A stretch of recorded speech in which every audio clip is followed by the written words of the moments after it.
பிஸ்மில்லாஹிர் ரஹ்மானிர் ரஹீம். அல்ஹம்துலில்லாஹி வகஃபா. அஸ்ஸலாத்து வஸ்ஸலாமு அலா இபாதிஹில் லதீன வஸ்தஃபா ஹுசூஸன் அலா அஃதலிஹின் வ ஹாக்கிமின் நபியின் முஹம்மதின் அல் அமீன் வ அலா ஆலிஹி வஸஹ்பிஹி அஜ்மஈன். அம்மா பஅத்.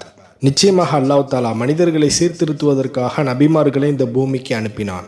லிகுல்லி கௌமின் ஹாத், எல்லா சமூகத்திலும் அல்லாஹ் தஆலா நபிமார்களை அனுப்பியிருக்கிறான். அப்படி என்றால் நபிமார்கள் வராத சமூகம் எந்த ஒரு சமூகமும் இல்லை.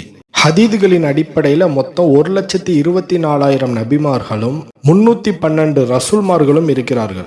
அதில் நமக்கு தெரிந்தது வெறும் குறுகிய நபிமார்களின் வரலாற்று செய்திகள் மட்டுமே. குர்ஆன்ல மொத்தம் 25 நபிமார்களை பற்றி அல்லாஹ் தஆலா குறிப்பிடுகிறான். ஆய்வின் அடிப்படையில் பார்த்தால் மொத்தம் 35 40 நபிமார்கள் மட்டுமே நம்மால் அறிய முடியும். எனவே இதுவரைக்கும் நம்ம பார்த்த வரையில நூஹ் அலைஹிஸ்ஸலாத்து வஸ்ஸலாம் அவங்களுக்கு முன்னாடி மொத்தம் 3 நபிமார்களை பற்றி மட்டுமே நம்ம பார்த்திருப்போம். அதில் ஆதம் அலைஹிஸ்ஸலாத்து வஸ்ஸலாம், ஷீத் அலைஹிஸ்ஸலாத்து வஸ்ஸலாம், இத்ரீஸ் அலைஹிஸ்ஸலாத்து வஸ்ஸலாம். நாம் அறிந்தது வெறும் 3 நபிமார்களை பற்றி மட்டுமே. ஆனால் அல்லாஹ் தஆலா இன்னும் பல நபிமார்களை அல்லாஹ் தஆலா அனுப்பியிருக்கலாம். அல்லாஹு அலம். சரி, போன பதிவில் நம்ரூத்துடைய காலத்தில் என்னென்ன சிலை வழிபாடுகள் எல்லாம் தோன்றியது, அல்லாஹ் தஆலா அந்த சமுதாயத்துக்கு என்ன தண்டனையை கொடுத்தான், ஹாம் ஷாம் யாஃபிஸ் அவர்களுடைய சந்ததிகள் எங்கெல்லாம் சிதறி போனார்கள் என்பதை பற்றி பார்த்தோம். அங்கே சிதறிப்போன பல சமூகங்களில் ஒரு சமுதாயத்தை பற்றி நாம் இப்போது பார்க்க போகிறோம். அந்த சமுதாயத்தின் பெயர் ஆத். இவர்கள் எந்த குடும்பத்தை சார்ந்தவர்கள் என்று பார்த்தால் வரலாற்று குறிப்புகளில் பதிவு செய்யப்பட்டுள்ளது. ஆத் இப்னு அவுஸ் இப்னு இரம் இப்னு ஷாம் இப்னு நூஹ் அலைஹிஸ்ஸலாத்து வஸ்ஸலாம்.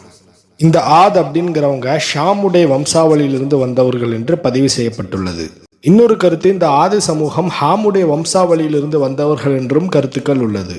மேபி அங்க இருக்கக்கூடிய மக்கள் கருப்பர்களாக இருந்து அந்த மக்களை லீட் பண்ணவங்க, அதாவது தலைமை தாங்கினவங்க ஷாமுடைய வம்சாவளியிலிருந்து வந்த ஆதாக இருக்கலாம். இதனால் அந்த ஒட்டுமொத்த சமூகத்தின் பெயர் ஆது சமூகம் என்று பெயரிடப்பட்டிருக்கலாம். சரி, இப்போது அல்லாஹ் தஆலா இந்த சமூகத்தை பற்றி அல்லாஹ் தஆலா குர்ஆனிலே குறிப்பிடுகிறான். சூரா அல் ஆராஃப் 69வது வசனம், வதுகுர் இது ஜஅலக்கும் ஹுலஃபா மின் பஅதி கௌமி நூஹின். வதுகுர், நீங்கள் நினைவு கூறுவீராக, இது ஜஅலக்கும் ஹுலஃபா, கலீஃபாவாக, அதாவது பிரதிநிதிகளாக ஆக்கினான், மின் பஅதி கௌமி நூஹின், நூஹ் அலைஹிஸ்ஸலாத்து வஸ்ஸலாம் அவங்களுடைய கௌமுக்கு பிறகு இந்த கௌமை அல்லாஹ் தஆலா இந்த சமுதாயத்தை பிரதிநிதிகளாக ஆக்கினான். அல்லாஹ் தஆலா ஒவ்வொரு காலங்களிலும் ஒவ்வொரு சமுதாயத்திற்கு பிரதிநிதித்துவத்தை வழங்குவான். நூஹ் அலைஹிஸ்ஸலாத்து வஸ்ஸலாம் அவங்களுக்கு பிறகு இந்த சமுதாயத்திற்கு தான் அல்லாஹ் தஆலா ஆட்சி அதிகாரத்தை வழங்கியிருக்கிறான். இப்படி அல்லாஹ் தஆலா வழங்கிய இந்த ஆட்சி அதிகாரத்தை அந்த சமூகம் எந்த வழியிலெல்லாம் தவறான வழியில் பயன்படுத்தினார்கள் என்பதை பற்றி அல்லாஹ் தஆலா குர்ஆனில் பல இடங்களில் குறிப்பிடுகிறான். இந்த ஆது சமூகம் எந்த இடத்தில் வாழ்ந்து வந்தார்கள் என்று பார்த்தால் சூரா அஹ்காஃப் 21வது வசனம், வதுகுர் அஹா ஆதின் இது அன்தர கௌமஹு பில் அஹ்காஃபி. அஹ்காஃப் என்ற இடத்தில் இந்த மக்கள் வாழ்ந்து வந்தார்கள் என்று குர்ஆனில் குறிப்பிடப்பட்டுள்ளது. அஹ்காஃப் என்ற இடத்திற்கு அர்த்தம் மணல் குன்றுகள் என்று தப்சீர்களில் பதிவு செய்யப்பட்டுள்ளது. அது மட்டும் அல்லாமல் இந்த ஆது சமூகம் அரபுல் ஆரிபா, அதாவது பூர்வீக அரபு குடியினர் என்றும் ஒரு சில செய்திகளில் பதிவு செய்யப்பட்டுள்ளது. அதே போன்று இந்த மணல் குன்றுகள் எவ்வாறு இருக்கும் என்று கூறும்போது பெரிய பெரிய மணல் பாறைகளாக இருந்தது என்று குறிப்பிடப்பட்டுள்ளது. அதே போன்று இந்த மக்கள் வாழ்ந்த பகுதி எந்த இடத்துல லொக்கேட் ஆயிருக்குன்னு சொன்னா, வகானத் பில் யமீன் பைன உம்மான் வ ஹதரல் மவுத், யமன்ல இருக்கக்கூடிய ஒரு பகுதிக்கும் ஹதரல் மவுத்துக்கும் நடுவில் இந்த இடம் இருந்தது என்று குறிப்பிடப்பட்டுள்ளது. இன்னொரு கருத்து, ஹதரல் மவுத் என்றும் இடத்தில்தான் இந்த இடம் இருக்கிறது என்று கருத்துக்கள் உள்ளது. அந்த இடம் கடற்கரையின் பக்கம் இருக்கிறது. அந்த இடத்தின் பெயர் ஷஹர் என்றும் அழைக்கப்படும்.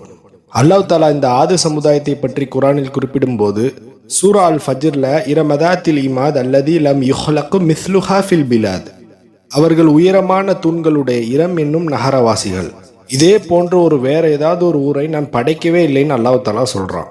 அவ்வளோ பிரம்மாண்டமாக அந்த ஊர் இருந்திருக்கிறது.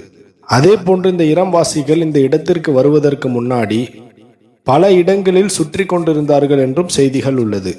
அவர்கள் முதலில் ஷாம் இடத்தில் இருந்தார்கள், அதாவது நம்ரூத் வாழ்ந்த அந்த இடத்துல இருந்தாங்க. வதாரத்தன் ஃபில் யமன், பிறகு அவர்கள் யமனில் இருந்தார்கள். வதாரத்தன் ஃபில் ஹிஜாஸ், அதாவது மெக்கா மதினா அங்கே இருக்கக்கூடிய பகுதியில் வாழ்ந்து வந்தாங்க. இறுதியாக அவங்க ஹதரல் மௌத்தில் வாழ்ந்து வந்தாங்கன்னு சொல்லிட்டு செய்திகள் உள்ளது. அது மட்டும் அல்லாமல் அல்லாஹ் தஆலா இந்த சமுதாயத்தை பற்றி கூறுகிறான், ஃபஸாதஹும் ஃபில் ஹல்கி பஸ்தா, இந்த சமுதாயத்து மக்களுடைய உயரத்தை அல்லாஹ் தஆலா அதிகப்படுத்தினான். இந்த ஆது சமுதாயத்து மக்கள் ரொம்ப உயரமாக இருப்பாங்கன்னு அல்லாஹ் தஆலா சொல்கிறான். ஆக மொத்தத்தில் அல்லாஹ் தஆலா அந்த சமுதாயத்துக்கு அதிகாரத்தையும் பலத்தையும் வழங்கியிருந்தான். அந்த அருட்கொடையை இந்த மக்கள் தவறான வழியில் பயன்படுத்தினார்கள். எவ்வாறெல்லாம் அந்த மக்கள் அந்த அருட்கொடையை தவறான வழியில் பயன்படுத்தினார்கள் என்பதை பற்றி இப்போது பார்க்கலாம். முதல் தவறு சூரா அஷ்வரா 123வது வசனம். கத்தபத் ஆதுனில் முர்சலீன். அந்த ஆது சமூகம் ரசூல்மார்களை பொய்ப்பித்தார்கள். நூஹ் நபியுடைய சமுதாயம் எப்படி ரசூல்மார்களை பொய்ப்பித்தார்களோ அதே போன்று. ஆனால் நூஹ் நபி சமூகத்திற்கும் இந்த ஆது சமூகத்திற்கும் ஒரு சின்ன வேரியேஷன் உண்டு. அது என்னன்னு சொன்னா, நூஹ் நபியுடைய சமுதாயம் சிலைகளை மட்டுமே வணங்கினார்கள். ஆனால் இந்த ஆது சமூகம் அல்லாஹ் தாலாவை கடவுளாக ஏற்றுக்கொள்வார்கள்.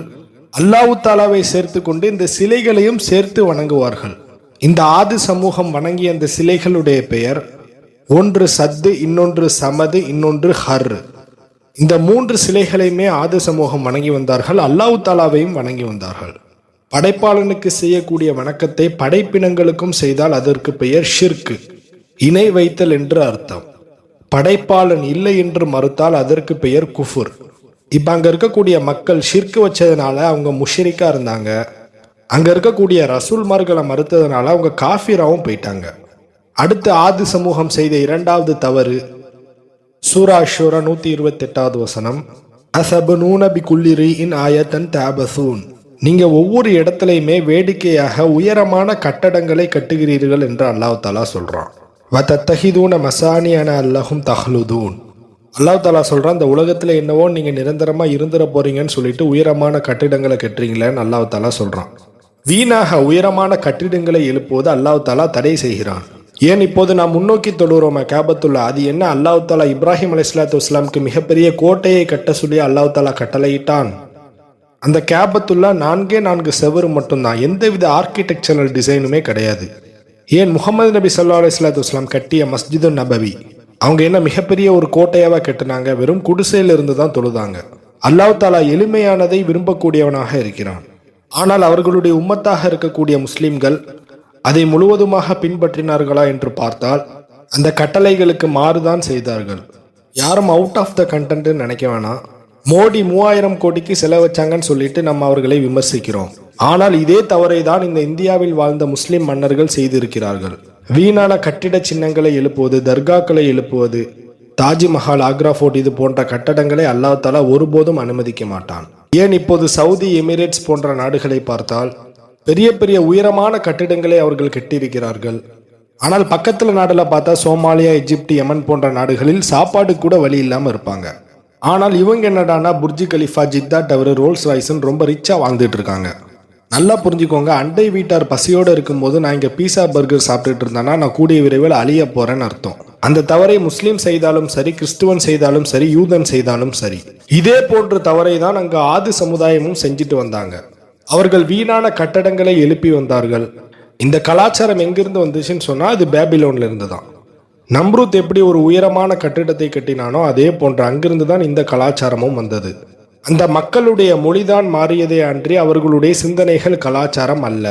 நம்ரூத் எவ்வாறு உயரமான கட்டிடத்தை கட்டினானோ அதே போன்று இங்கு இருக்கக்கூடிய மக்களும் உயரமான கட்டிடத்தை கட்டினார்கள். நம்ரூத்துடைய கலாச்சாரத்தில் எவ்வாறு சிலை வழிபாடுகள் தோன்றியதோ அதே போன்று இந்த ஆது சமூகமும் இந்த சிலை வழிபாடுகளை செய்து வந்தார்கள். சரி, அடுத்து ஆது சமூகம் செய்த 3வது தவறு என்னவென்றால் சூரா அஷ்ஷூரா 130வது வசனம். வ இதா பதஷ்தும் பதஷ்தும் ஜப்பாரீன். நீங்கள் யாரையும் பிடித்தால் மிகவும் கொடூரமாக நடந்து கொள்கிறீர்கள் அல்லாஹ் தாலா சொல்றான். அது எப்படின்னு சொன்னா, அல்லாஹ் தாலா ஒரு மனிதனுக்கு அதிகமான பலத்தை கொடுத்துருக்கான்னு சொன்னா அதை நல்ல விஷயத்துக்கு யூஸ் பண்ணணும். எடுத்துக்காட்டாக பலவீனர்களை பாதுகாக்க வேண்டும். ஆனால் இந்த ஆது சமூகம் அந்த பலத்தை வைத்து பலவீனர்களை துன்புறுத்தினார்கள். இப்ப எப்படி வல்லரசு நாடுகள் ஒவ்வொரு சின்ன நாடுகளை அடக்கி ஆள்றாங்க அதே போன்று. அடுத்து 4வதாக சூரா ஃபுஸ்ஸிலத் 15வது வசனம். ஃபஅம்மா ஆது ஃபஸ்தக்பரு ஃபில் அர்தி பில் கைரில் ஹக்கி. இந்த ஆது சமூகம் பூமியில அநியாயமா பெருமை எடுத்து கொண்டு இருந்தார்கள். ஃபஸ்தக்பர். வகாலு மன் அஷத்து மின்னா கூவத்தன்.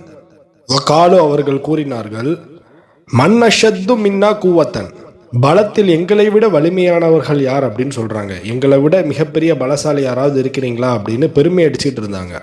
அவலம் யரவ் அன்னல்லாஹ் அல்லதி ஹலகக்கும் ஹுவ அஷ்ஹது மின்ஹும் குவா. அல்லாஹ் தாலா கேட்கிறான், அவர்களை படைத்த அல்லாஹ் தாலா அவர்களை விட பலம் மிக்கவன் என்று அவர்கள் அறியவில்லையான்னு அல்லாஹ் தாலா கேட்கிறான். எனவே ஆது சமூகம் 4வதாக செய்த தவறு பெருமை அடித்தல். அதில் மக்களை இழிவாக பார்த்தல், சத்தியத்தை ஏற்காமல் இருத்தலும் அடங்கும். கானோ பி ஆயாத்தினா எஜ்ஹதூன். அந்த ஆது சமூகம் நம்முடைய சான்றுகளை மறுத்து கொண்டு இருக்கிறார்கள்னு அல்லாஹ் தஆலா சொல்றான்.